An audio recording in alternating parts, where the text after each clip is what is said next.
Hello అందరికీ welcome back to my channel. మంచిగా కరకరలాడుతూ స్వీట్ స్టాల్ స్టైల్లో అయితే ఈరోజు పల్లి పకోడీ అయితే చేశానండి పాప స్నాక్స్ కోసం.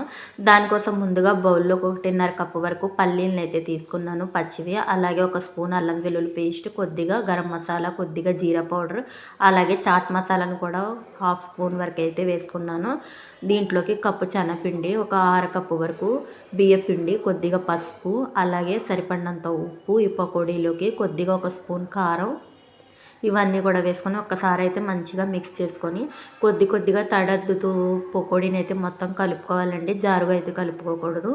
అలాగే ప్యాన్ అయితే పెట్టుకొని డీప్ ఫ్రైకి సరిపడినంత ఆయిల్ పోసుకొని పకోడీలు వేసుకోవాలి. ఒక 5 నిమిషాలు అయితే అలా వదిలేసేయండి. 5 నిమిషాల తర్వాత ఒక్కసారి అయితే కలుపుకొని లో ఫ్లేమ్లో ఒక 5 నిమిషాలు, అలాగే హై ఫ్లేమ్లో ఒక 5 నిమిషాలు అయితే ఫ్రై చేసుకొని మనం ప్లేట్లోకి తీసుకుంటే మన పల్లి పకోడీ అయితే రెడీ అయిపోయినట్టండి. సర్వ్ చేసుకోవడమే లేట్.